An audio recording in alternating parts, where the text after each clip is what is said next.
The protest discussion starts at 12 o'clock.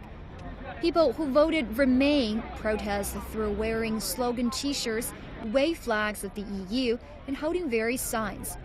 During the 3 hours of the protest event, people would express their unsatisfaction toward the result of EU referendum peacefully and ask for a second referendum.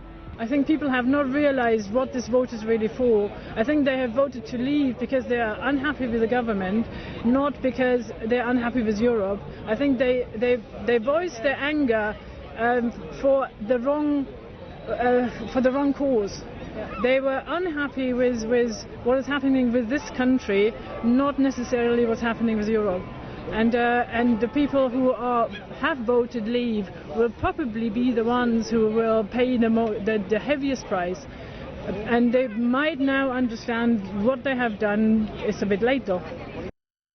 The EU referendum result would bring significant effects and uncertainties to British domestic politics and foreign policies.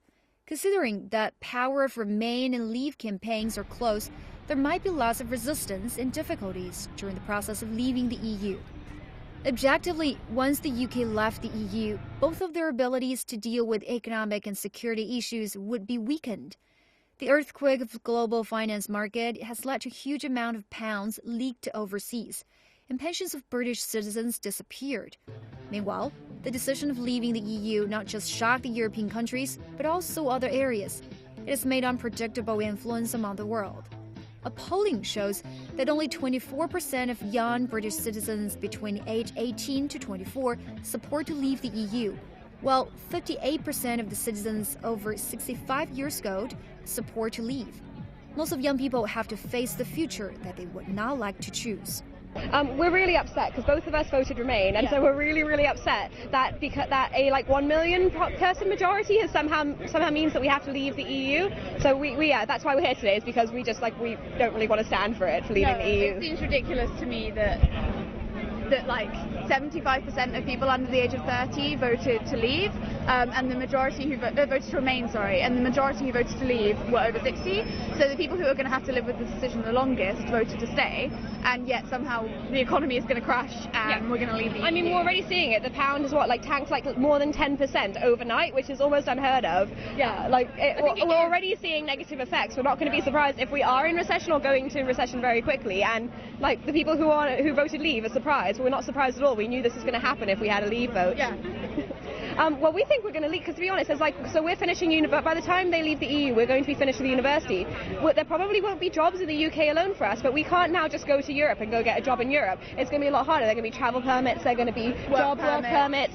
It's going to be a lot harder for us to actually get a job and to thrive later on, which is why we're just so upset that old people voted us out, because we actually want to be able to survive. And we're the ones who are going to need the jobs, and they're the ones who aren't, and yet somehow we're the ones who are going to take the penalty for leaving. I mean, I wanted to move to Germany or move to France, and that's going to be so much more difficult now. It seems ridiculous to me. I'm hoping that they will consider a second referendum and consider changing it, but if that doesn't happen, I don't really know. Or at least argue it in Parliament, because there were only 1 million more people that wanted to leave, which doesn't seem like a very big number when we have 75 million people living in this country, and Scotland and Ireland voted to leave to Remain as well. So we're hoping at the very least we'll get some sort of discussion in Parliament as to whether this should actually happen, rather than just going off 1 million extra people saying we should leave. It's a massive decision, and it seems absurd that we would make that decision based on such a tiny minority, tiny majority. I feel in shock and I feel bereft. I think that this is the biggest mistake that we have made in a very long time.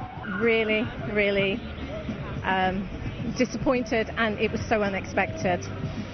I think that the vote is based on racism with the migrant crisis that we have, and also lies like Boris said, Farage promising money being poured in every week to the NHS. So he captured the hearts of the elderly population, and of course the very next day it's retracted.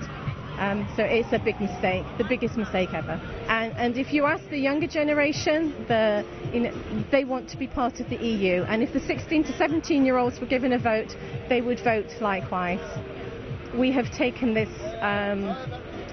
strength in unity away from them, away from their future. I see it is the big mistake is that we will likely to lose Scotland, we're likely to lose Ireland and Gibraltar, and we will be Little England, the fragmenting the country and the power that we had as a united force in Europe. Unlike party campaign, referendum is affected by more factors and is more improbable to predict. Large numbers of immigrants impact the UK's employment and social security badly, which hit vital interests of local citizens more, in comparison with the nation's international status. This is partly the reason of the unexpected result. It could probably promote the reform of EU, however, also might lead to the split of EU.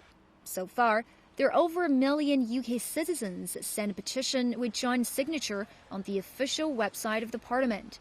In the meantime, large scale of protest rally is on the way.